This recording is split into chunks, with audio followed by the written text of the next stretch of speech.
이 개념 없는 아줌마야. 여기가 어딘 줄 알고 들어와? 당장 차 빼서 나가. 최전방 사단 위병소 한 중년 여성을 막아선 하사가 고압적으로 소리쳤습니다. 그 여성은 조용히 지갑을 꺼내 펼쳐 보였고 신분증을 본 하사는 그 자리에 주저앉고 말았습니다. 과연 그 신분증에는 무엇이 적혀 있었을까요? 지금부터 별 4개가 움직인 날의 이야기를 들려드리겠습니다. 영상 보시기 전에 구독과 좋아요 한번 눌러주시면 세상 사연에 큰 힘이 됩니다. 무료로 할 수 있는 소중한 응원, 더 좋은 이야기로 보답하겠습니다.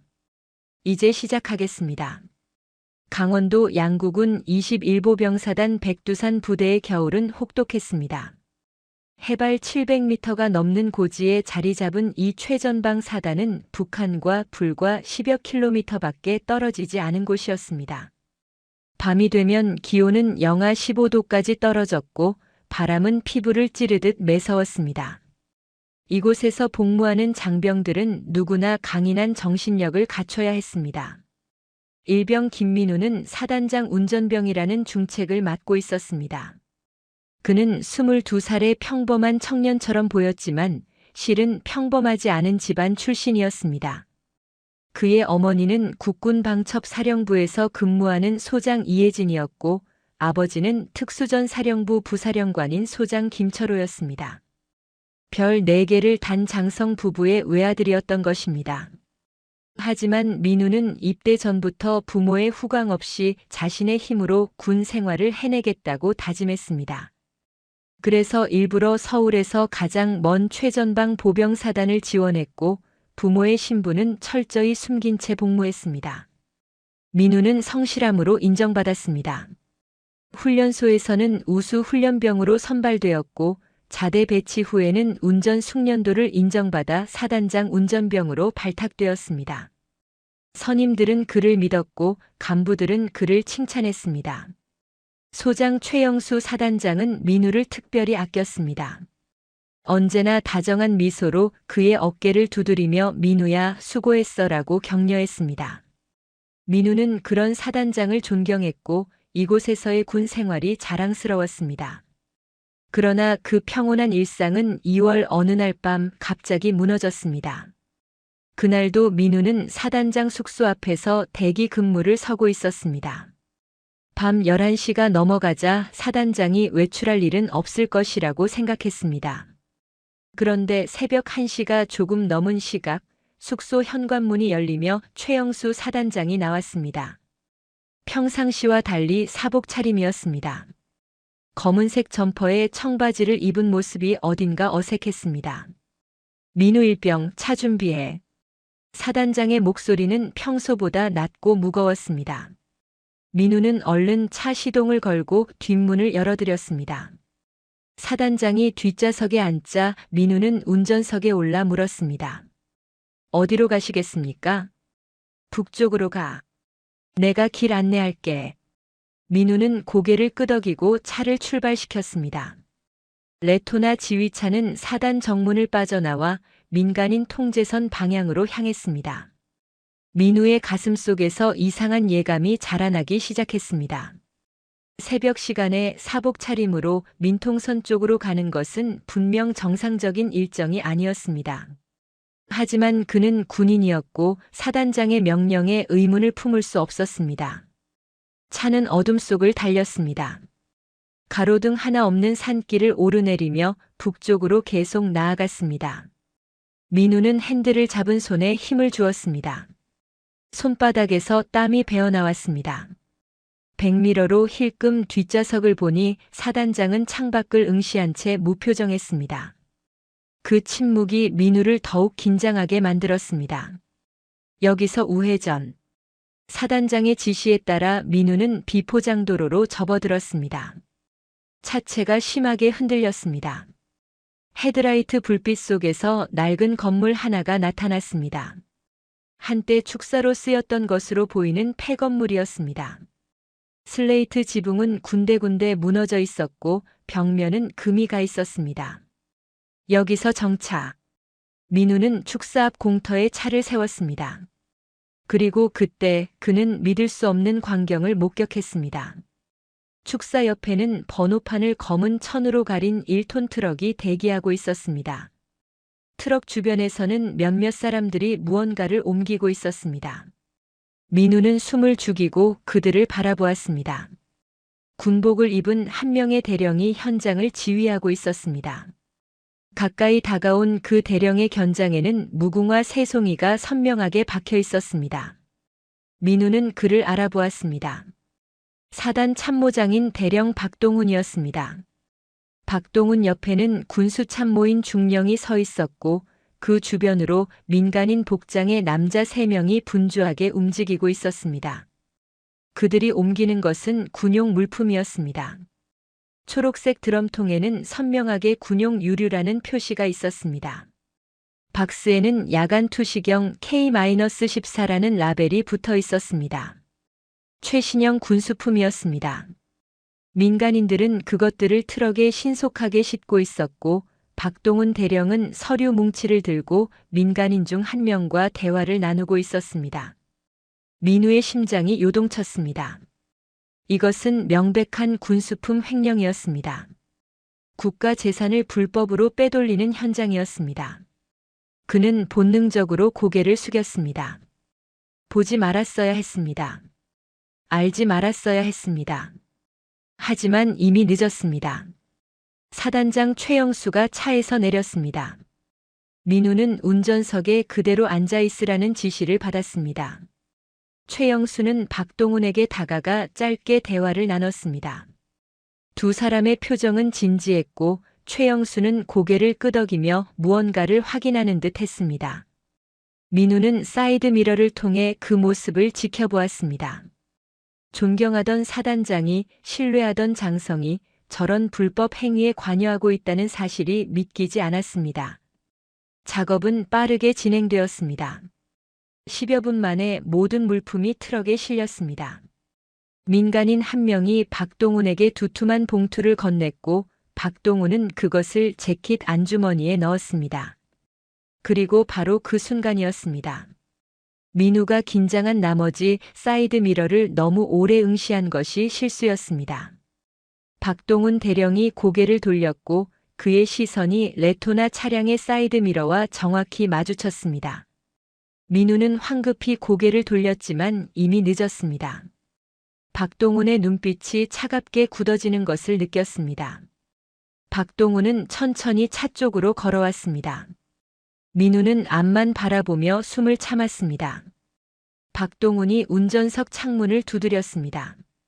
민우는 떨리는 손으로 창문을 내렸습니다. 민우 일병. 박동훈의 목소리는 얼음처럼 차갑했습니다. 예, 참모장님. 오늘 본 것 철저히 잊어. 알겠나? 예, 알겠습니다. 민우는 가까스로 대답했습니다. 박동훈은 몇 초간 민우를 노려보다가 차에서 물러났습니다. 민우의 등에서 식은땀이 흘러내렸습니다. 최영수 사단장이 다시 차에 올랐습니다. 민우는 시동을 걸고 조용히 차를 빼냈습니다. 귀환하는 내내 차 안은 무거운 침묵으로 가득했습니다. 최영수는 한마디도 하지 않았고 민우 역시 입을 열 수 없었습니다. 사단으로 돌아온 것은 새벽 3시가 넘은 시각이었습니다. 사단장을 숙소에 내려드리고 민우는 차를 주차장에 세웠습니다. 시동을 끈 후에도 한동안 운전석에서 움직이지 못했습니다. 핸들을 잡은 손이 멈추지 않고 떨렸습니다. 오늘 본 것을 어떻게 해야 할까? 신고해야 하나? 하지만 상대는 사단장과 참모장이었습니다. 일개 일병이 그들을 고발한다는 것은 불가능에 가까웠습니다. 민우는 천천히 차에서 내렸습니다. 차가운 새벽 공기가 얼굴을 때렸습니다. 그는 고개를 들어 하늘을 올려다보았습니다. 별들이 총총히 박혀 있었습니다. 그 별들이 지켜보는 가운데 이곳에서는 정의가 무너지고 있었습니다. 민우는 내무반으로 돌아와 침상에 누웠습니다. 눈을 감았지만 잠이 오지 않았습니다. 폐축사의 장면이 계속 머릿속에서 재생되었습니다. 박동훈 대령의 차가운 눈빛이 최영수 사단장의 무표정한 얼굴이, 검은 천으로 가려진 번호판이, 군용 유류 드럼통이, 야간 투시경 박스가 모든 것이 선명하게 떠올랐습니다. 그는 자신이 매우 위험한 것을 목격했다는 것을 알았습니다. 그리고 그 위험이 이제 자신을 향해 다가올 것이라는 것도 알았습니다. 박동훈 대령의 마지막 경고가 귓가에서 맴돌았습니다. 오늘 본 것 철저히 잊어. 하지만 어떻게 잊을 수 있겠습니까? 대한민국 군인으로서, 정의를 믿으며 자란 청년으로서 저 부패한 광경을 그냥 묻어둘 수는 없었습니다. 민우는 침상에서 몸을 뒤척였습니다. 옆 침상의 전우들은 깊은 잠에 빠져 있었습니다. 그들의 평온한 숨소리가 들렸습니다. 하지만 민우에게는 그 평온이 허락되지 않았습니다. 그는 이제 혼자였습니다. 아무도 믿을 수 없었습니다. 사단장도 참모장도 이 사단의 그 누구도 믿을 수 없었습니다. 새벽 5시 기상 나팔 소리가 울려 퍼졌습니다. 민우는 붉게 충혈된 눈으로 일어났습니다. 동료들이 하나둘 침상에서 내려와 세면장으로 향했습니다. 민우도 그들을 따라 움직였습니다. 거울 속에 비친 자신의 얼굴은 창백했습니다. 그날 아침 민우는 평소처럼 사단장 차량을 점검했습니다. 타이어 공기압을 확인하고 엔진 오일을 체크하고 실내를 청소했습니다. 모든 것이 평소와 같았습니다.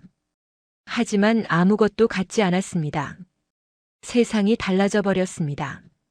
아니, 세상은 원래 이랬는지도 모릅니다. 단지 민우가 그것을 몰랐을 뿐이었습니다. 점심때 민우는 식당에서 밥을 먹으며 주변을 살폈습니다. 장병들은 웃고 떠들며 식사를 했습니다. 간부들은 여유롭게 담소를 나눴습니다. 아무도 어젯밤 일을 모르는 듯 했습니다. 민우만이 그 비밀을 안고 있었습니다. 그 무게가 어깨를 짓눌렀습니다. 오후 2시 민우는 사단장실 앞 복도에서 참모장 박동훈과 마주쳤습니다. 박동훈은 민우를 보자 짧게 멈춰 섰습니다. 그리고 아무 말 없이 민우의 얼굴을 응시했습니다. 그 시선에는 경고가 담겨 있었습니다. 민우는 차렷 자세로 경례를 올렸고 박동훈은 무표정하게 답례한 뒤 지나갔습니다. 그날 저녁 민우는 내무반에서 편지를 썼습니다. 부모님께 보내는 편지였습니다. 하지만 무슨 말을 써야 할지 알 수 없었습니다. 여기서 벌어진 일을 어떻게 설명해야 할까요? 사단장이 군수품을 빼돌리는 것을 봤다고 말해야 할까요? 하지만 그렇게 쓸 수는 없었습니다. 군대 편지는 검열을 받습니다. 이런 내용이 담긴 편지는 상부에 보고될 것이고 그렇게 되면 민우는 끝장입니다.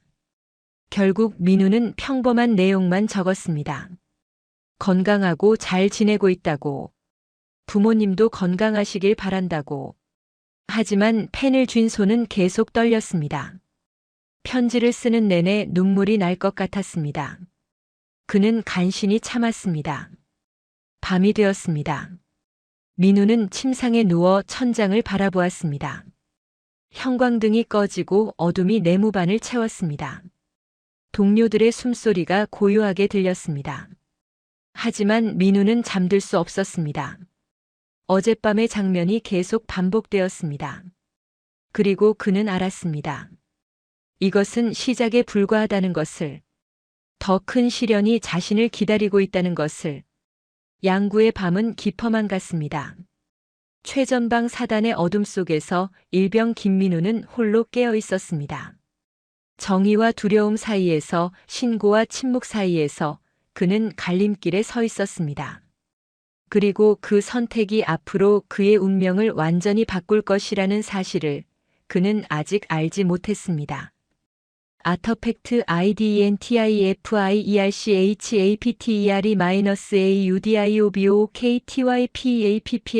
IDNTIFI-AUDIOBOKTYPAPPLICATIONVND 엔트 코드 LANGUAGMARKDOWN 타이틀 제2장 목을 조여오는 무궁화 오디오 부경. 그날 밤 이후 민우의 일상은 미묘하게 변하기 시작했습니다. 겉으로는 아무 일도 없는 것처럼 보였습니다. 아침 점호가 있었고 훈련이 있었고 식사 시간이 있었습니다. 하지만 민우는 느낄 수 있었습니다. 무언가가 달라졌다는 것을, 공기가 무겁게 가라앉았다는 것을, 그리고 누군가가 자신을 지켜보고 있다는 것을. 횡령 현장을 목격한 지 사흘째 되는 날 아침이었습니다. 민우는 평소처럼 사단장 차량 점검을 마치고 본청 건물로 들어섰습니다. 복도를 지나가는데 갑자기 누군가가 그를 불렀습니다. 민우 일병. 민우는 걸음을 멈추고 뒤를 돌아보았습니다. 참모장 박동훈 대령이 서 있었습니다. 양복처럼 잘 다려진 전투복을 입은 그의 견장에는 무궁화 세 송이가 선명했습니다. 50대 중반으로 보이는 박동훈의 얼굴에는 미소가 걸려 있었지만 그 미소는 입가에만 머물러 있었습니다. 눈은 웃지 않았습니다. 예, 참모장님. 민우는 차렷 자세를 취하고 경례를 올렸습니다. 잠깐 내 집무실로 오게. 예, 알겠습니다. 민우는 박동훈을 따라 복도 끝에 있는 참모장실로 향했습니다. 가슴이 두근거렸습니다. 손바닥에서 땀이 배어났습니다. 복도를 걷는 짧은 시간이 영겁처럼 느껴졌습니다. 참모장실 문이 열리고 민우가 들어서자 박동훈이 뒤에서 문을 닫았습니다. 찰칵 소리와 함께 잠금 장치가 걸렸습니다. 민우의 등에서 식은땀이 흘러내렸습니다. 편하게 서. 박동훈은 책상 뒤로 돌아가 의자에 앉았습니다. 민우는 책상 앞에 부동자세로 섰습니다. 박동훈은 서랍을 열어 서류 하나를 꺼냈습니다. 민우의 신상 명세서였습니다. 사진과 함께 생년월일, 주소, 가족관계, 학력, 병과 특기가 적혀 있었습니다. 민우 일병 22살. 박동훈은 서류를 넘기며 읽었습니다. 서울 출신. 대학교 2학년 재학 중 입대. 아버지 김철호, 어머니 이혜진. 외동아들.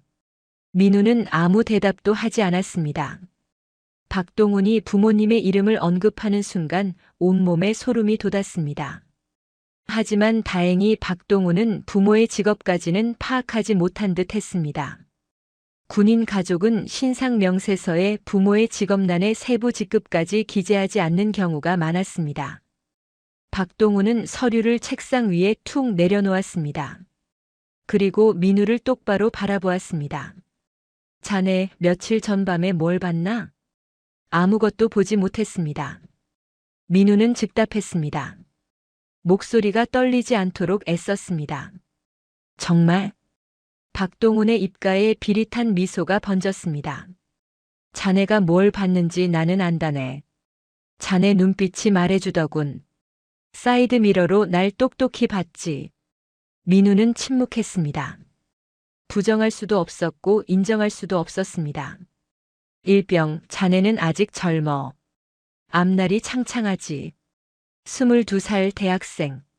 제대하면 복학해서 학업도 마치고 취직도 하고 결혼도 할 거야.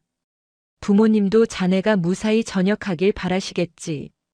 박동훈은 천천히 말했습니다. 마치 다정한 선배가 후배에게 조언하는 것처럼 부드러운 어조였습니다. 하지만 그 부드러움 속에 날카로운 칼날이 숨어 있었습니다. 그런데 말이야. 박동훈이 책상에서 일어나 민우 쪽으로 걸어왔습니다. 군대는 위험한 곳이야. 특히 최전방은 더 그렇지. 사고가 참 많이 나는 곳이거든. 박동훈은 민우의 바로 앞까지 다가왔습니다. 민우는 정면을 응시한 채 움직이지 않았습니다. 운전병들 사고 소식 들어봤나? 작년에만 몇 건이나 됐는지 아나? 모르겠습니다. 12건. 전국적으로 12건의 군용 차량 사고가 있었어. 그중 운전병이 사망한 경우가 5건이었지. 졸음운전, 빗길 미끄러짐, 브레이크 고장, 급발진. 이유는 다양했어.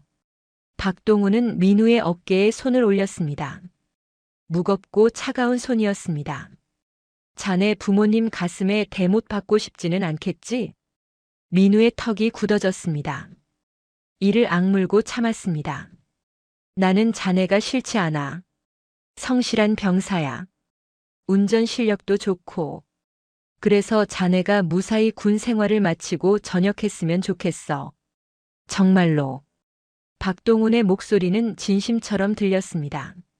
하지만 그 다음에 이어진 말이 진짜 본심이었습니다. 그러니까 봤던 것, 없던 것으로 하게. 기억에서 지워. 완전히.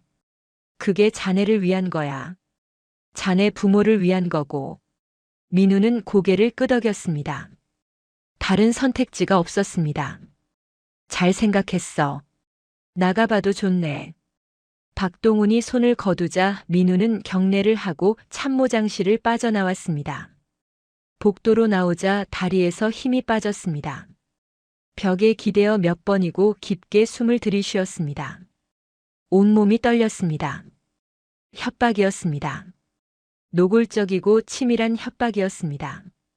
박동훈은 민우의 신상을 정확히 파악하고 있었고 가족을 언급하며 공포를 심어 놓았습니다.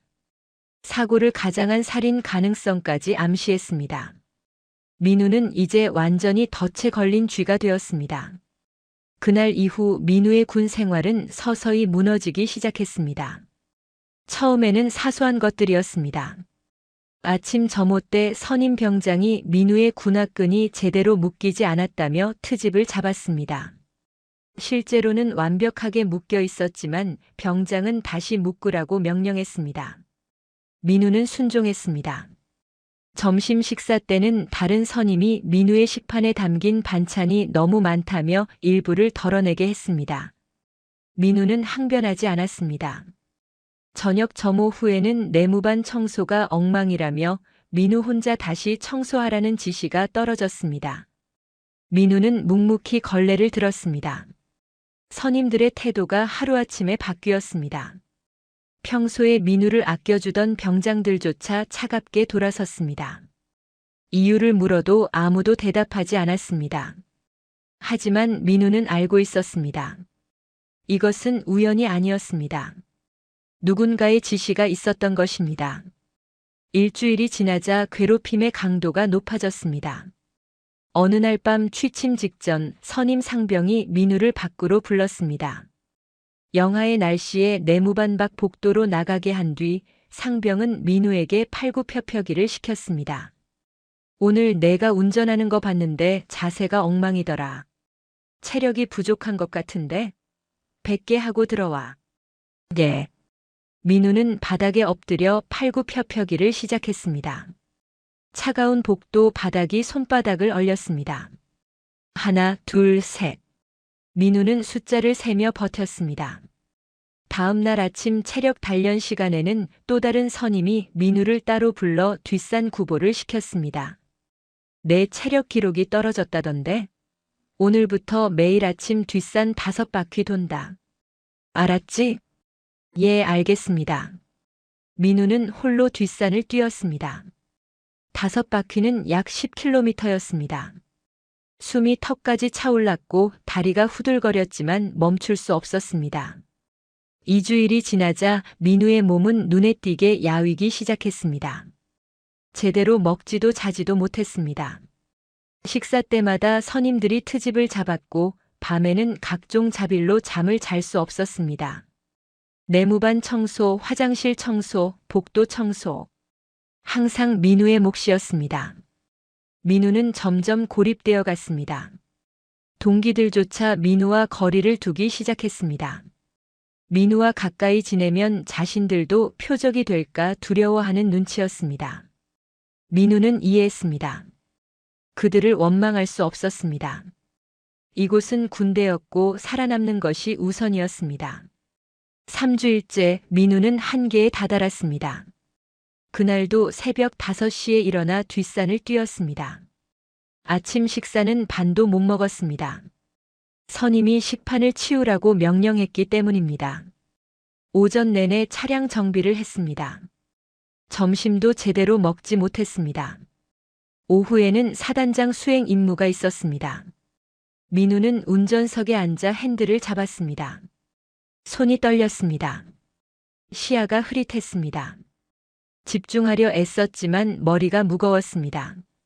피로와 스트레스가 한계를 넘어섰습니다. 민우 일병 괜찮나? 뒷좌석에서 사단장 최영수의 목소리가 들렸습니다. 인자한 어조였습니다. 예, 괜찮습니다. 민우는 가까스로 대답했습니다. 최영수는 거울을 통해 민우를 바라보았습니다. 요즘 안색이 안 좋아 보이는데 어디 아픈 건 아니고? 아닙니다. 괜찮습니다. 그래. 건강 관리 잘해야 해. 운전병이 쓰러지면 안 되니까. 최영수는 그렇게 말하며 신문을 펼쳤습니다. 걱정하는 듯한 말투였지만 민우는 그 속에 담긴 진짜 의미를 알았습니다. 내가 쓰러지든 말든 상관없다. 다만 운전은 제대로 해야 한다. 그뿐이었습니다. 민우는 입술을 깨물었습니다. 눈물이 날 것 같았지만 참았습니다. 절대 울 수 없었습니다. 여기서 약한 모습을 보이면 끝이었습니다. 그날 밤 민우는 내무반 화장실에서 거울을 보았습니다. 거울 속에 자신은 낯설었습니다. 뺨이 움푹 들어갔고 눈가에는 다크서클이 짙게 드리워져 있었습니다. 입술은 바짝 말라 갈라져 있었습니다.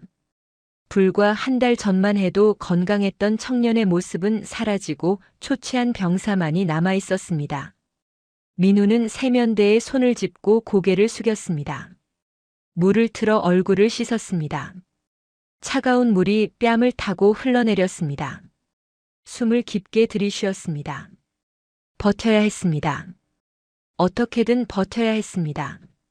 16개월이 남았습니다. 16개월만 견디면 이곳을 떠날 수 있었습니다. 하지만 과연 그때까지 버틸 수 있을까? 민우는 확신할 수 없었습니다. 한 달이 지났습니다. 민우의 체중은 10kg이 빠졌습니다. 제대로 먹지 못하고 제대로 자지 못한 결과였습니다. 동료들은 민우를 걱정스러운 눈으로 바라보았지만 아무도 다가오지 않았습니다. 선임들은 여전히 트집을 잡았고 간부들은 모른 척했습니다. 어느 날 저녁 민우는 또다시 복도에서 팔굽혀펴기를 하고 있었습니다. 100개를 채우고 일어서려는데 갑자기 현기증이 밀려왔습니다. 눈앞이 캄캄해졌습니다. 몸이 기울었습니다. 바닥이 가까워졌습니다. 어이! 누군가의 외침이 들렸습니다. 그리고 민우는 정신을 잃었습니다. 눈을 떴을 때는 의무대였습니다. 하얀 천장이 보였습니다. 링거가 팔에 꽂혀 있었습니다. 옆에는 군의관인 대위가 서 있었습니다. 정신 들었나? 네. 민우는 가까스로 대답했습니다. 목소리가 잠겨 있었습니다. 과로와 영양실조야. 제대로 먹지도 자지도 못한 거지. 이러다 큰일 나. 며칠은 쉬어야 해. 군의관은 차트에 뭔가를 적으며 말했습니다. 민우는 아무 대답도 하지 않았습니다. 무슨 일 있나? 힘든 일이 있으면 말해봐. 내가 도와줄 수 있어. 군의관의 목소리는 진심으로 걱정하는 듯 했습니다. 하지만 민우는 입을 열 수 없었습니다. 누구도 믿을 수 없었습니다. 이 의무대 대위도 이 사단의 그 누구도. 괜찮습니다. 그냥 컨디션이 안 좋았던 것뿐입니다. 그래. 군의관은 의심스러운 눈빛으로 민우를 바라보았지만 더 이상 묻지 않았습니다. 사흘 후 민우는 의무대에서 나와 부대로 복귀했습니다. 그리고 모든 것은 다시 시작되었습니다. 선임들의 트집, 과도한 업무, 잠 못 드는 밤. 민우는 다시 그 수렁 속으로 빠져들었습니다. 그리고 민우는 깨달았습니다. 이것은 끝이 없다는 것을. 박동훈 대령과 최영수 사단장은 민우를 천천히 죽이고 있었습니다. 직접 손을 쓰지 않고 흔적을 남기지 않으며 선임들을 이용해서 민우가 스스로 무너지도록 아니면 사고를 당하도록. 밤마다 민우는 악몽에 시달렸습니다. 레토나 차량을 몰고 가는데 브레이크가 작동하지 않았습니다. 절벽으로 돌진하는 차 안에서 민우는 비명을 질렀습니다. 그리고 땀에 젖은 채 깨어났습니다. 또 다른 날 밤에는 사단장실에서 박동훈 대령이 권총을 꺼내 민우에게 겨누는 꿈을 꿨습니다. 방아쇠가 당겨지는 순간 민우는 숨을 헐떡이며 깨어났습니다. 악몽은 점점 잦아졌고 민우는 점점 더 잠들기를 두려워했습니다. 그렇게 2달이 흘렀습니다. 봄이 왔지만 민우에게는 겨울이었습니다. 그는 홀로 어둠 속에 갇혀 있었습니다. 아무도 손을 내밀지 않았고 민우도 손을 내밀 수 없었습니다. 최영수 사단장은 여전히 민우를 볼 때마다 어깨를 두드렸습니다. 민우야, 수고했어. 그 손길은 따뜻했지만 민우는 알았습니다. 그 손이 언제든 자신의 목을 조를 수 있다는 것을, 그 인자한 미소 뒤에 사리가 숨어 있다는 것을, 별 2개를 단 소장과 무궁화 3송이를 단 대령. 그들은 권력의 정점에 있었고 민우는 최하층의 일개일병이었습니다. 이 싸움은 애초부터 불공평했습니다. 민우는 매일매일 버텼습니다. 하지만 언제까지 버틸 수 있을지 알 수 없었습니다. 끈이 팽팽하게 당겨져 이제 곧 끊어질 것만 같았습니다. 그리고 민우는 느꼈습니다. 곧 무언가를 결정해야 할 때가 온다는 것을. 이대로 무너질 것인가 아니면 마지막 선택을 할 것인가. 양구의 봄은 여전히 차갑고 민우의 겨울은 끝나지 않았습니다. 3달째 민우는 더 이상 버틸 수 없다는 것을 깨달았습니다. 매일 아침 거울을 볼 때마다 낯선 사람이 보였습니다. 체중은 15kg이 빠졌고 눈빛은 생기를 잃었으며 손은 끊임없이 떨렸습니다. 밤에는 악몽에 시달렸고 낮에는 선임들의 괴롭힘에 시달렸습니다. 이것은 더 이상 군 생활이 아니었습니다. 생존이었습니다. 민우는 알고 있었습니다. 자신이 천천히 죽어가고 있다는 것을. 박동훈 대령과 최영수 사단장은 직접 손을 쓰지 않고도 민우를 제거할 수 있었습니다. 선임들을 이용한 조직적인 괴롭힘, 과도한 업무, 수면 박탈. 이 모든 것이 민우를 무너뜨리기 위한 계획이었습니다. 어느 날 밤 민우는 결심했습니다. 이대로는 안 된다고. 살아남아야 한다고. 그리고 유일하게 자신을 구할 수 있는 사람들에게 도움을 청해야 한다고. 그날은 금요일 밤이었습니다. 주말 당직 근무가 시작되는 시간이었습니다. 민우는 당직 근무자가 초소를 순찰하는 시간을 계산했습니다. 오후 11시부터 자정까지 약 1시간 동안 당직사관은 사단 전체를 돌며 점검했습니다. 그 시간이 유일한 기회였습니다.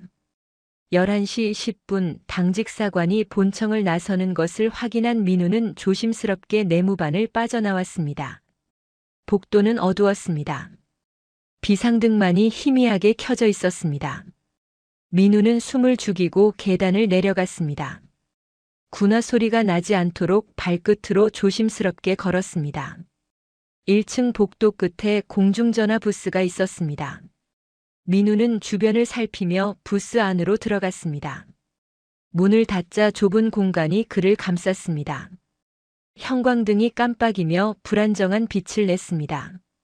민우는 주머니에서 전화 카드를 꺼냈습니다. 손이 심하게 떨렸습니다.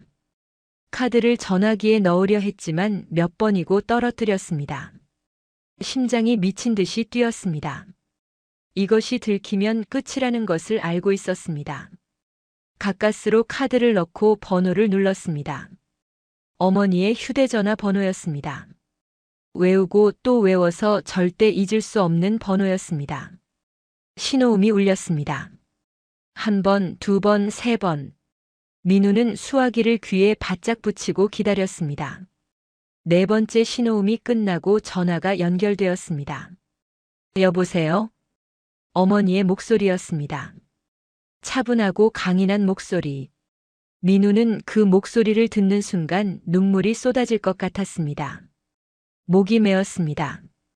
말이 나오지 않았습니다. 여보세요? 누구세요? 어머니가 다시 물었습니다. 민우는 떨리는 입술을 억지로 열었습니다. 엄마. 그 한마디를 내뱉는 순간 모든 것이 무너져 내렸습니다. 석 달 동안 쌓아온 인내가, 참아온 고통이, 삼켜온 눈물이 한꺼번에 쏟아졌습니다. 민우야? 민우 너 맞지? 무슨 일이야? 어머니의 목소리가 긴장으로 높아졌습니다. 엄마 나. 민우는 울음을 참으며 말했습니다. 나 더 이상 못 버티겠어. 살려줘. 전화기 너머로 어머니의 숨소리가 멈췄습니다. 몇 초간의 침묵이 흘렀습니다. 그리고 어머니의 목소리가 차갑게 가라앉았습니다. 무슨 일이 있었는지 말해봐. 천천히. 여기서 나쁜 일이 벌어지고 있어. 사단장이랑 참모장이. 민우는 떨리는 목소리로 설명했습니다. 그날 밤 목격한 횡령 현장, 박동훈의 협박, 선임들의 조직적인 괴롭힘, 의무대에 실려간 일, 악몽, 공포. 모든 것을 쏟아냈습니다. 어머니는 한마디도 끊지 않고 들었습니다. 민우의 말이 끝나자 그녀는 짧게 말했습니다. 알았어. 걱정하지 마. 엄마가 해결할게. 이틀만 버텨. 이틀이면 돼. 엄마. 민우야, 엄마 믿지? 응. 그럼 이틀만 버텨. 절대 포기하지 마. 알았지? 응. 엄마가 곧 갈게. 아빠랑 같이. 전화가 끊겼습니다. 민우는 수화기를 천천히 내려놓았습니다. 공중전화 부스 안에서 한참을 서 있었습니다. 눈물이 뺨을 타고 흘러내렸습니다. 하지만 이번에는 절망의 눈물이 아니었습니다. 희망의 눈물이었습니다. 그 시각 과천 국군방첩사령부 사령관 집무실. 소장 이혜진은 전화를 끊자마자 책상 위에 만년필을 집어들었습니다. 손에 힘이 들어가 만년필이 부러질 듯 휘었습니다. 그녀의 얼굴은 차갑게 굳어 있었지만 눈빛은 불타오르고 있었습니다. 이혜진은 50대 초반의 여성이었습니다. 30년 전 그녀는 대한민국 최정예 특수부대인 707 특수임무단의 유일한 여성 요원이었습니다. 대테러 작전, 인질 구출, 고위험 임무. 그녀는 그 모든 것을 해냈습니다. 전역 후 육군본부 정보참모부를 거쳐 국군방첩사령부로 자리를 옮겼고 최연소 소장으로 진급하여 방첩사령관이 되었습니다. 방첩사는 군 내부의 간첩과 비리를 색출하는 조직이었습니다. 군인들이 가장 두려워하는 곳이었습니다. 그리고 이혜진은 그곳의 수장이었습니다. 견장에 빛나는 별 2개는 그녀의 권력을 상징했습니다. 하지만 지금 그녀는 방첩사령관이 아니었습니다. 한 명의 어머니였습니다. 자신의 아들이 위험에 처해 있었고 그녀는 그것을 용납할 수 없었습니다.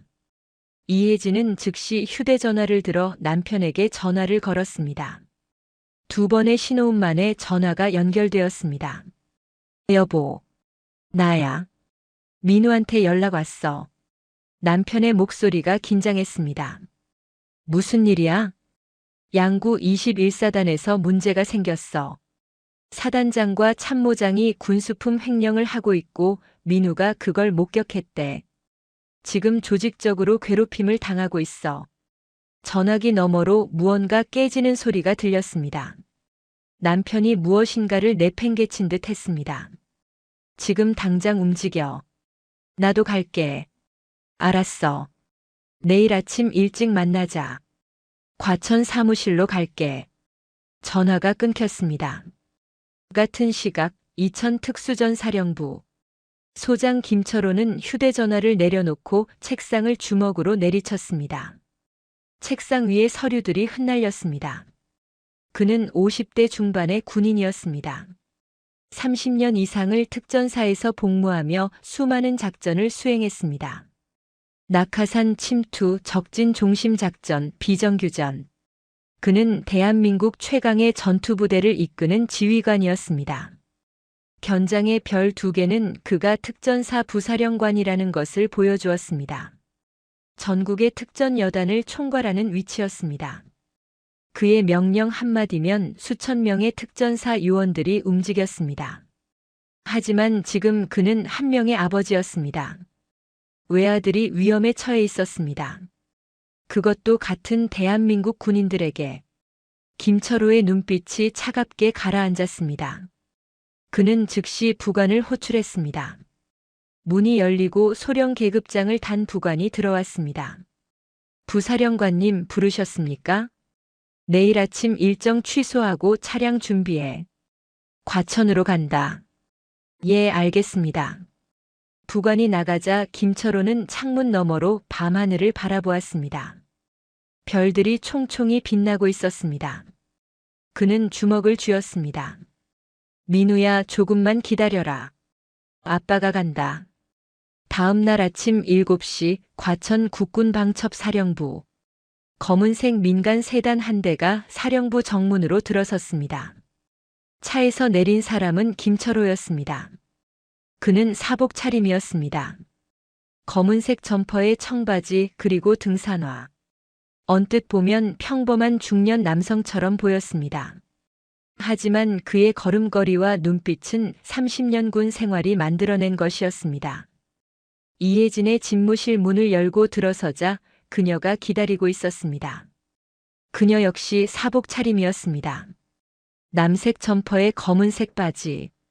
하지만 책상 위에는 신분증과 권총이 놓여 있었습니다. 왔어? 응. 계획은? 이혜진은 책상 위의 서류를 김철호에게 건넸습니다. 21사단 사단장 소장 최영수. 58세. 35년차 직업군인. 작년에 사단장으로 부임했어. 참모장은 대령 박동훈. 54세. 군수 분야 전문가야. 김철호는 서류를 훑어보며 인상을 찌푸렸습니다. 겉으로는 모범적인 군인들이네. 겉으로는 그렇지. 하지만 이미 뒤를 캤어. 최영수 사단장의 계좌에 지난 1년간 출처 불명의 입금이 6차례 있었어. 총액 3억. 박동훈은 더 심해. 10억 넘게 움직였어. 군수 물자 빼돌려서 민간에 팔아넘긴 거야. 유류, 장비, 심지어 탄약까지. 김철호의 턱에 힘이 들어갔습니다. 그 새끼들이 감히 내 아들을. 진정해. 지금은 냉정하게 움직여야 해. 이혜진은 책상 위에 또 다른 서류를 꺼냈습니다. 방첩사 요원 4명을 대동할 거야. 증거 확보와 체포를 위해서. 당신은? 특전사 헌병대 2명 데려갈게. 만약을 위해서. 좋아. 그럼 출발하자. 지금 당장. 두 사람은 일어섰습니다.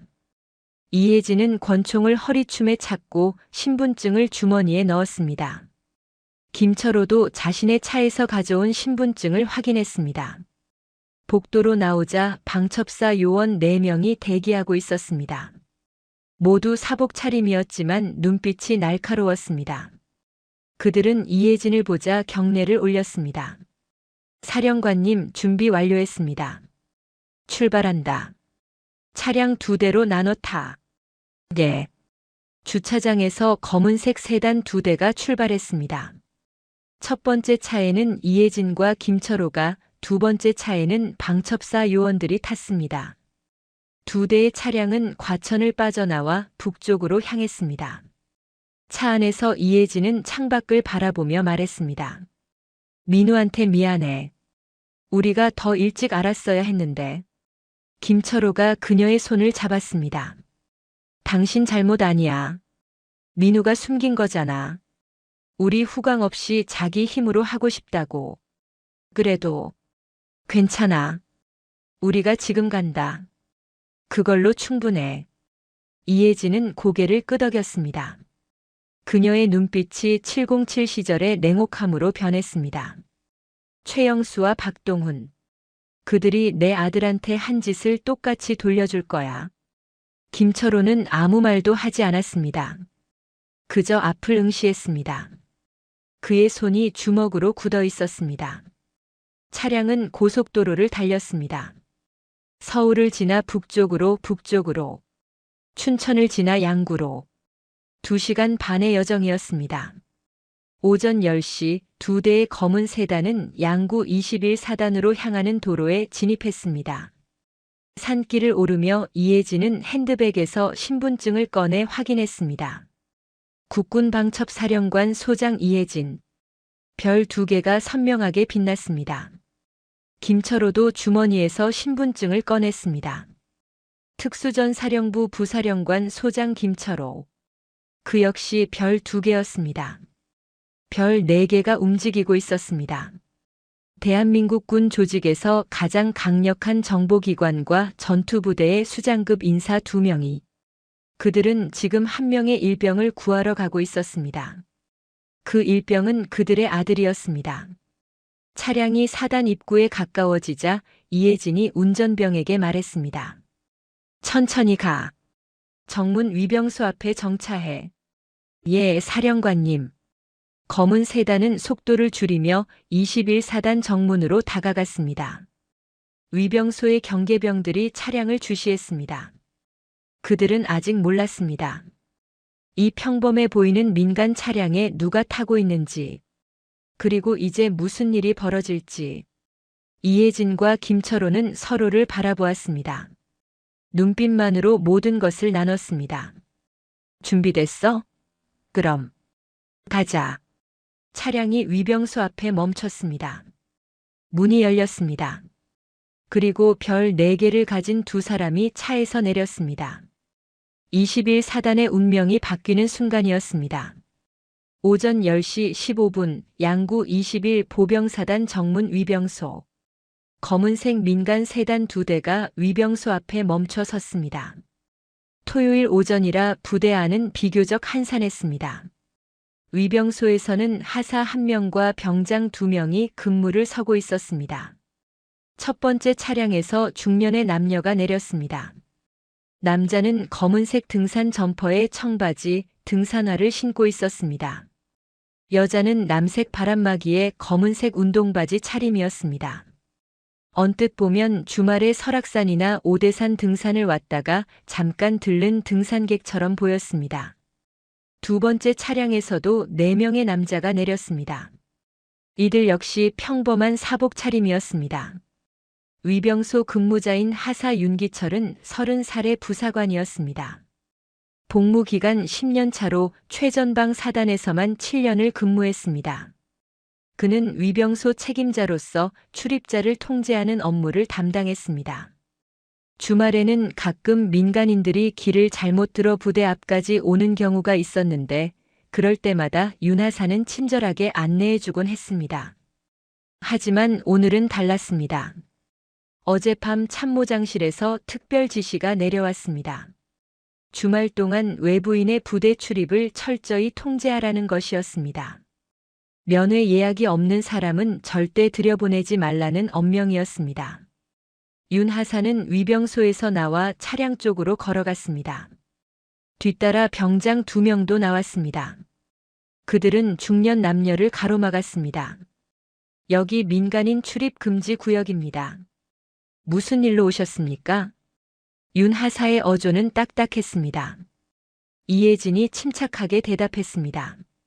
저희 아들이 이 부대에 복무하고 있습니다. 면회하러 왔습니다. 면회는 사전 예약제입니다. 예약하셨습니까? 아니요. 급하게 와서. 그럼 출입이 불가능합니다. 돌아가십시오. 윤 하사는 단호하게 말했습니다.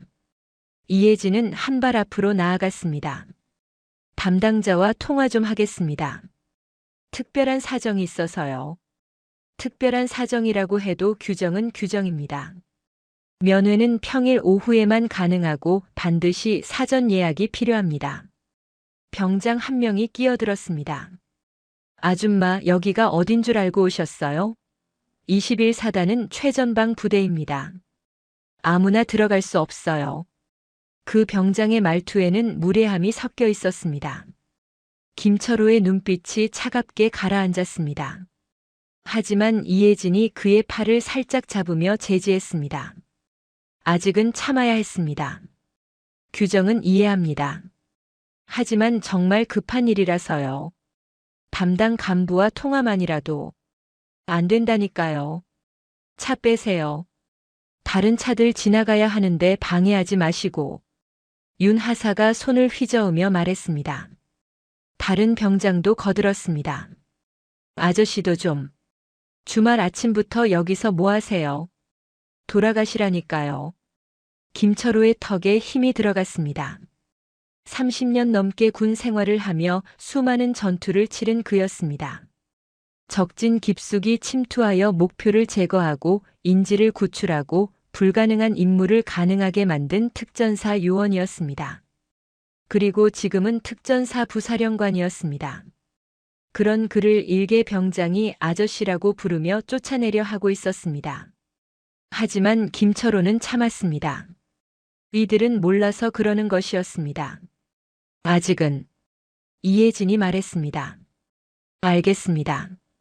그럼 신분을 확인해 주시겠습니까? 신분증 보여주세요. 윤 하사가 손을 내밀었습니다. 이혜진은 점퍼 안주머니에서 가죽 지갑을 꺼냈습니다. 천천히 조심스럽게. 그리고 지갑을 펼쳐 윤 하사의 눈앞에 내밀었습니다. 지갑 안에는 신분증이 들어 있었습니다. 사진과 함께 이름, 생년월일, 그리고 직책이 적혀 있었습니다. 국군방첩사령관 소장 이혜진. 신분증 상단에는 선명한 별 2개가 박혀 있었습니다. 윤 하사의 눈이 커졌습니다. 신분증을 보고 이혜진을 보고 다시 신분증을 보았습니다. 그의 얼굴이 하얗게 질렸습니다. 이게. 윤 하사는 말을 잇지 못했습니다. 방첩사. 그 이름만으로도 군인들을 공포에 떨게 하는 조직이었습니다. 군 내부의 간첩을 색출하고 비리 군인을 적발하여 군 법정에 세우는 곳이었습니다. 방첩사가 움직이면 별이고 무궁화고 가리지 않고 끌려갔습니다. 그리고 지금 그 방첩사의 사령관이, 소장이, 별 2개를 단 장성이 등산복을 입고 자신의 앞에 서 있었습니다. 옆에 있던 병장들도 신분증을 힐끔 보았습니다. 그들의 얼굴도 창백해졌습니다. 김철호가 자신의 주머니에서 신분증을 꺼냈습니다. 그리고 그것을 윤 하사에게 건넸습니다. 윤 하사는 떨리는 손으로 신분증을 받아들었습니다. 특수전사령부 부사령관 소장 김철호. 역시 별 2개였습니다. 윤 하사의 다리에서 힘이 빠졌습니다. 특전사. 대한민국 최강의 전투부대. 적진 깊숙이 침투하는 특수작전의 전문가들. 그리고 그 특전사의 부사령관이, 소장이 지금 자신 앞에 서 있었습니다. 별 4개. 소장 2명. 방첩사령관과 특전사 부사령관. 윤 하사는 무릎이 꺾이는 것을 느꼈습니다. 실제로 그는 그 자리에 주저앉고 말았습니다. 사령관님. 죄송합니다. 몰라봤습니다. 윤 하사는 떨리는 목소리로 말했습니다. 병장들도 황급히 차렷 자세를 취했습니다. 얼굴이 새하얗게 질려 있었습니다. 이혜진은 신분증을 도로 주머니에 넣으며 차갑게 말했습니다. 사단장실로 연락해. 국군방첩사령관과 특전사 부사령관이 도착했다고. 지금 당장. 예. 알겠습니다. 윤 하사는 비틀거리며 일어나 위병소로 뛰어갔습니다. 손이 떨려 전화기를 제대로 들지도 못했습니다. 몇 번 만에 겨우 수화기를 들고 사단장실로 전화를 걸었습니다. 신호음이 울렸습니다. 1번, 2번, 3번. 토요일 오전이라 사단장실에 사람이 없을 수도 있었습니다. 하지만 4번째 신호음에 전화가 연결되었습니다. 사단장실입니다. 당직 참모의 목소리였습니다. 위병소입니다. 급히 보고드릴 사항이 있습니다. 무슨 일입니까? 국군방첩사령관님과 특전사 부사령관님이 부대에 도착하셨습니다. 전화기 너머로 침묵이 흘렀습니다. 몇 초간의 정적 후 당직 참모가 다급하게 물었습니다. 뭐라고요? 지금 뭐라고 했습니까? 국군방첩사령관 소장 이혜진님과 특전사 부사령관 소장 김철호님이 정문에 도착하셨습니다. 지금 사단장님께 보고하겠습니다. 절대 돌려보내지 마십시오. 전화가 끊겼습니다. 윤 하사는 수화기를 내려놓고 다시 밖으로 나갔습니다. 이혜진과 김철호는 차량 옆에서 기다리고 있었습니다. 뒤에서 내린 4명의 방첩사 요원들도 조용히 서 있었습니다. 윤 하사는 다가가 경례를 올렸습니다. 사단장실에 보고했습니다. 곧 연락이 올 것입니다. 이혜진은 고개를 끄덕였습니다. 그녀의 표정은 무표정했지만 눈빛은 차가웠습니다. 3분 후 위병소 전화가 다시 울렸습니다. 윤 하사가 받았습니다. 사단장님께서 즉시 모시고 오라고 하십니다. 제가 안내하겠습니다. 알겠습니다. 윤 하사는 전화를 끊고 이혜진에게 말했습니다.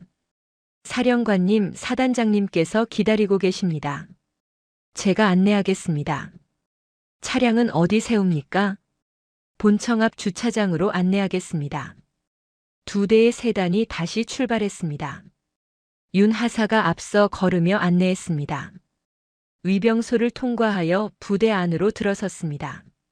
토요일 오전에 부대는 평온했습니다. 몇몇 병사들이 부대 청소를 하고 있었고 간부들은 사무실에서 업무를 보고 있었습니다. 그들은 정문에서 무슨 일이 벌어지는지 아직 몰랐습니다. 차량은 본청 건물 앞 주차장에 멈춰 섰습니다. 이혜진과 김철호가 차에서 내리자 본청 현관에서 한 명의 장교가 뛰어나왔습니다. 소령 계급장을 단 당직 참모였습니다. 사령관님, 부사령관님 환영합니다. 사단장님께서 집무실에서 기다리고 계십니다. 소령은 허둥지둥 경례를 올렸습니다. 이혜진은 답례했습니다. 안내하십시오. 예, 이쪽입니다. 소령은 본청 건물로 앞장섰습니다. 이혜진과 김철호가 따라 들어갔고 4명의 방첩사 요원들도 뒤를 따랐습니다. 복도는 조용했습니다. 토요일이라 대부분의 사무실이 비어 있었습니다. 하지만 2층 복도 끝에 사단장실에서는 불이 켜져 있었습니다. 소령이 사단장실 문을 두드렸습니다. 사단장님 모시고 왔습니다. 들어오십시오. 안에서 목소리가 들렸습니다. 소령이 문을 열었습니다. 사단장실은 넓고 잘 꾸며져 있었습니다. 한쪽 벽에는 태극기와 군기가 걸려 있었고 반대편에는 각종 표창과 사진들이 전시되어 있었습니다. 책상 뒤에는 소장 최영수가 앉아 있었습니다. 최영수는 58세의 군인이었습니다. 견장의 별 2개가 그가 사단장임을 나타냈습니다. 그는 서둘러 자리에서 일어나 이혜진과 김철호를 맞이했습니다. 어서 오십시오. 방첩사령관님, 특전사 부사령관님. 갑작스러운 방문에 제대로 준비를 못했습니다. 최영수의 얼굴에는 미소가 걸려 있었지만 눈빛에는 당혹감이 역력했습니다. 이혜진은 냉담하게 대답했습니다. 준비는 필요 없습니다. 우리는 공식 방문이 아닙니다. 그럼 무슨 일로? 우리 아들을 만나러 왔습니다. 최영수의 미소가 굳었습니다. 아드님이요? 혹시 어느 병사입니까? 일병 김민우. 그 이름을 듣는 순간 최영수의 얼굴이 하얗게 변했습니다. 사단장 운전병 김민우. 그 병사가 방첩사령관과 특전사 부사령관의 아들이라는 것을 그는 전혀 몰랐습니다. 김민우 일병이 아드님이십니까? 그렇습니다. 이혜진의 목소리는 차갑게 가라앉았습니다. 그리고 우리는 이 사단에서 무슨 일이 벌어지고 있는지 잘 알고 있습니다. 사단장. 최영수는 뒤로 물러섰습니다. 책상에 등이 닿았습니다. 더 이상 물러설 곳이 없었습니다. 바로 그때 사단장실 문이 다시 열렸습니다. 대령 계급장을 단 박동훈 참모장이 들어섰습니다. 그는 급히 달려온 듯 숨이 가빠 보였습니다. 사단장님, 방금 보고를 받고. 박동훈의 말이 중간에 끊겼습니다. 그는 실내를 둘러보다가 이혜진과 김철호를 발견했습니다. 그리고 그들의 차가운 눈빛과 마주쳤습니다. 당신이 박동훈 대령이군요. 이혜진이 말했습니다. 예, 그렇습니다만 참모장으로서 군수품 횡령을 주도했다는 보고를 받았습니다. 박동훈의 얼굴이 일그러졌습니다. 무슨 말씀을 하시는 겁니까? 저는 부정하지 마십시오. 우리는 증거를 갖고 있습니다. 당신의 계좌 내역, 거래 기록 모든 것을. 이혜진은 뒤에 서 있던 방첩사 요원에게 고개를 끄덕였습니다. 요원이 서류 봉투를 꺼내 책상 위에 내려놓았습니다. 지난 2년간 당신 계좌로 입금된 금액이 13억 원입니다. 군수참모로 재직하며 그리고 참모장으로 승진한 후 더욱 대담하게 군수품을 빼돌렸습니다. 박동훈은 말문이 막혔습니다. 최영수도 창백한 얼굴로 서 있을 뿐이었습니다. 김철호가 앞으로 나섰습니다. 그의 눈빛에는 분노가 타오르고 있었습니다. 그리고 당신들은 그것을 목격한 우리 아들을 협박하고 괴롭혔습니다. 아닙니다. 그런 일은. 닥치십시오. 김철호의 낮고 무거운 목소리가 사단장실을 채웠습니다. 일병 김민우가 어떤 상태인지 우리는 알고 있습니다. 3개월 동안 조직적으로 괴롭힘을 당했고 체중이 15kg 빠졌으며 의무대에 실려간 적도 있습니다. 최영수와 박동훈은 아무 말도 하지 못했습니다. 이혜진이 말을 이었습니다. 이제부터 국군방첩사의 공식 조사가 시작됩니다. 사단장 소장 최영수, 참모장 대령 박동훈, 그리고 관련된 모든 인원에 대한 조사가 진행될 것입니다. 그녀는 뒤를 돌아보며 방첩사 요원들에게 지시했습니다. 참모장실과 군수과를 봉쇄하십시오. 모든 서류와 컴퓨터를 압수합니다. 예, 사령관님. 요원들이 움직이기 시작했습니다. 박동훈이 제지하려 했지만 이미 늦었습니다. 김철호는 최영수를 똑바로 응시하며 말했습니다. 민우가 어디 있습니까? 아마 내무반에. 지금 당장 데려오십시오. 최영수는 떨리는 손으로 전화기를 들었습니다. 그의 시대는 끝났습니다. 별 2개를 단 사단장의 권위는 더 이상 통하지 않았습니다. 더 큰 별들이 움직였고 정의가 그 뒤를 따랐습니다. 21사단의 거대한 폭풍이 몰아치기 시작했습니다. 사단장 최영수는 떨리는 손으로 내선 전화를 들었습니다. 수화기에서 신호음이 울렸습니다. 몇 번의 신호 끝에 연결되었습니다. 운전병 대기실입니다. 김민우 일병을 당장 사단장실로 보내. 예, 알겠습니다. 전화가 끊겼습니다. 최영수는 수화기를 내려놓고 뒤로 물러섰습니다. 그의 이마에서 식은땀이 흘러내렸습니다. 35년 군 생활 동안 쌓아온 모든 것이 무너지고 있었습니다. 박동훈 대령은 책상을 붙잡고 서 있었습니다. 그의 얼굴은 창백했고 입술은 바짝 말라 있었습니다. 견장의 무궁화 새송이가 희미한 빛을 발했습니다. 그것은 더 이상 권위의 상징이 아니었습니다. 몰락의 증표였습니다. 이혜진은 창가로 걸어가 밖을 내려다보았습니다. 운동장에서는 몇몇 병사들이 청소를 하고 있었습니다. 평화로운 토요일 오전이었습니다. 하지만 곧 이 부대 전체가 발칵 뒤집힐 것이었습니다. 사령관님, 방첩사 요원 한 명이 사단장실로 들어왔습니다. 참모장실 금고를 열었습니다. 내부에서 장부와 현금을 발견했습니다. 얼마나? 현금 2억 3천만 원, 그리고 거래 내역이 기록된 장부 5건입니다. 이혜진은 고개를 끄덕였습니다. 박동훈의 얼굴이 더욱 하얗게 변했습니다. 그건 제 돈이 아닙니다. 누군가 모함을. 닥치십시오. 이혜진의 차가운 목소리가 그를 잘랐습니다. 당신 손글씨로 작성된 장부입니다. 일자, 품목, 수량, 금액이 모두 기록되어 있습니다. 군용 유류 300드럼, 야간 투시경 50대, 전투 식량 2000박스. 심지어 K-2 소총 탄창까지 빼돌렸더군요. 박동훈은 더 이상 변명하지 못했습니다. 그의 입술이 파르르 떨렸습니다. 바로 그때 복도에서 발걸음 소리가 들렸습니다. 누군가 다가오고 있었습니다. 사단장실 문이 열렸습니다. 일병 김민우가 문 앞에 서 있었습니다.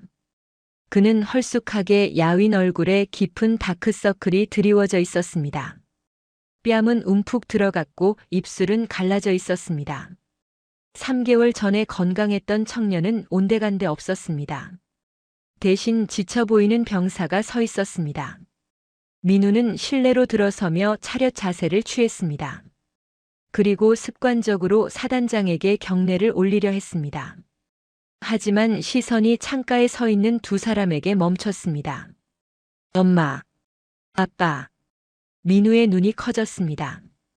믿을 수 없다는 표정이었습니다. 이혜진이 천천히 다가왔습니다. 아들의 야윈 얼굴을 바라보는 그녀의 눈빛에 분노와 슬픔이 교차했습니다. 민우야. 그 목소리를 듣는 순간 민우의 눈에서 눈물이 쏟아졌습니다. 참고 참았던 모든 것이 무너져 내렸습니다. 3달 동안 혼자 버텨온 시간들이, 두려움과 고통 속에서 보낸 밤들이 모두 눈물로 흘러나왔습니다. 이혜진이 아들을 끌어안았습니다. 민우는 어머니의 품에 안겨 소리 없이 울었습니다. 그의 어깨가 떨렸습니다. 미안해. 엄마가 늦었어. 미안해. 이혜진의 눈에서도 눈물이 흘렀습니다. 707 특수임무단 시절 그녀는 인질 구출 작전에서 단 한 번도 눈물을 흘린 적이 없었습니다. 적진 깊숙이 침투하여 동료가 부상을 입어도 총탄이 빗발치는 상황에서도 그녀는 냉정함을 잃지 않았습니다. 하지만 지금 자신의 아들 앞에서 그녀는 한 명의 어머니일 뿐이었습니다. 김철호도 다가왔습니다. 그는 아들의 등을 감싸 안았습니다. 가족 3명이 서로를 끌어안고 섰습니다. 사단장실은 침묵에 잠겼습니다. 최영수와 박동우는 그 광경을 바라보며 서 있었습니다. 그들은 이제야 깨달았습니다. 자신들이 건드린 것이 단순한 일병이 아니었다는 것을. 대한민국 군에서 가장 강력한 두 조직의 수장들이 부모인 병사였다는 것을. 한참 후 이혜진이 몸을 떼어냈습니다. 그녀는 아들의 눈물을 닦아주며 말했습니다. 괜찮아. 이제 다 끝났어. 엄마가 해결할게. 민우는 고개를 끄덕였습니다. 김철호가 아들의 어깨에 손을 올렸습니다. 많이 힘들었지? 응. 이제 안 힘들어. 아빠가 여기 있잖아. 민우는 다시 눈물을 흘렸습니다. 하지만 이번에는 안도의 눈물이었습니다. 이혜진은 몸을 돌려 최영수와 박동훈을 바라보았습니다. 그녀의 눈빛이 707 시절의 냉혹함으로 변했습니다. 적을 제거할 때의 그 차가운 시선이었습니다. 소장 최영수, 대령 박동훈. 두 사람이 움찔했습니다. 당신들은 국군 방첩사의 공식 조사 대상입니다. 군수품 횡령, 증거 인멸 시도, 그리고 증인 협박 및 가혹 행위. 이 모든 혐의에 대해 조사받게 될 것입니다. 사령관님, 저는. 최영수가 변명하려 했지만 이혜진이 손을 들어 막았습니다. 변명은 군 검찰에 하십시오. 지금부터 당신들의 모든 권한은 정지됩니다. 이혜진은 문 밖에 대기하던 방첩사 요원들에게 신호를 보냈습니다. 요원 2명이 들어와 최영수와 박동훈의 양옆에 섰습니다. 사단장님과 참모장님을 확보하십시오. 예, 사령관님. 요원들이 두 사람의 팔을 잡았습니다. 최영수는 저항하지 않았습니다. 그의 얼굴에는 체념이 서려 있었습니다. 박동훈은 발버둥 치려 했지만 요원들의 소나기는 단단했습니다. 이럴 수는 없습니다. 나는 대령입니다. 무궁화 3개를 달았다고요. 박동훈이 소리쳤습니다. 김철호가 그에게 다가갔습니다. 그리고 낮고 무겁게 말했습니다. 무궁화 3개. 그것이 당신에게 내 아들을 괴롭힐 권한을 준다고 생각했습니까? 박동훈은 입을 다물었습니다. 당신은 계급장을 달 자격이 없습니다. 군인이 아닙니다. 그저 군복을 입은 범죄자일 뿐입니다. 김철우의 목소리는 차가웠습니다. 30년 넘게 특전사에서 복무하며 수많은 작전을 지휘한 그였습니다. 그는 진짜 군인이 무엇인지 알았습니다. 그리고 박동훈 같은 자들이 군인이 아니라는 것도 알았습니다. 방첩사 요원들이 최영수와 박동훈을 끌고 나갔습니다. 복도로 나가는 두 사람의 뒷모습을 보며 민우는 깊게 숨을 들이쉬었습니다. 석 달 동안 자신을 짓눌렀던 무게가 사라지는 것 같았습니다. 사령관님, 또 다른 방첩사 요원이 들어왔습니다. 군수참모 중령 한태준을 확보했습니다. 추가로 군수과 행정병 2명도 연루된 것으로 보입니다. 모두 확보하십시오. 조사는 과천에서 진행하겠습니다. 예, 알겠습니다. 요원이 나가자 이혜진은 민우를 바라보았습니다. 민우야, 너는 증인이야. 내가 본 것을 진술해야 해. 할 수 있겠니? 민우는 고개를 끄덕였습니다. 응, 할 수 있어. 좋아. 힘들겠지만 끝까지 해내자. 엄마가 옆에 있을게. 고마워, 엄마. 김철호가 아들의 머리를 쓰다듬었습니다. 오늘은 우리랑 같이 가자. 사단의 얘기에서 외박 허가받을게. 괜찮아? 당연하지. 지금 이 사단에서 우리한테 안 된다고 할 사람이 어디 있겠니? 민우는 처음으로 웃었습니다. 석 달 만에 처음 짓는 진짜 웃음이었습니다. 그날 오후 20일 사단은 발칵 뒤집혔습니다. 사단장과 참모장이 방첩사에 연행되었다는 소문이 퍼졌습니다. 군수참모와 행정병들도 함께 끌려갔다는 이야기가 돌았습니다. 병사들은 무슨 일인지 몰라 혼란스러워했고 간부들은 긴급 회의를 소집했습니다. 하지만 민우는 그 혼란 속에 없었습니다. 그는 부모님과 함께 사단을 떠나 양구 시내의 조용한 식당에 앉아 있었습니다. 따뜻한 된장찌개가 식탁에 올라왔습니다. 많이 먹어. 살도 빠지고 안색도 안 좋아. 이혜진이 아들의 그릇에 반찬을 수북이 담아주었습니다. 민우는 숟가락을 들고 천천히 밥을 먹었습니다. 석 달 만에 처음으로 제대로 된 식사였습니다. 괜찮아? 김철호가 물었습니다. 응. 이제 괜찮아. 앞으로는 혼자 참지 마. 힘들면 바로 연락해. 알았어. 우리가 군인이라고 해서 너한테 무관심했던 건 아니야. 내가 원하는 대로 해주고 싶었어. 우리 후광 없이 너 스스로 해내고 싶다고 했잖아. 응. 내가 고집 부렸어. 미안해. 아니야. 내 뜻이 훌륭했어. 하지만 이번 일로 알았지? 혼자 다 해결할 수 없는 일도 있다는 거. 민우는 고개를 끄덕였습니다. 그래도 이혜진이 말했습니다. 너는 잘 버텼어.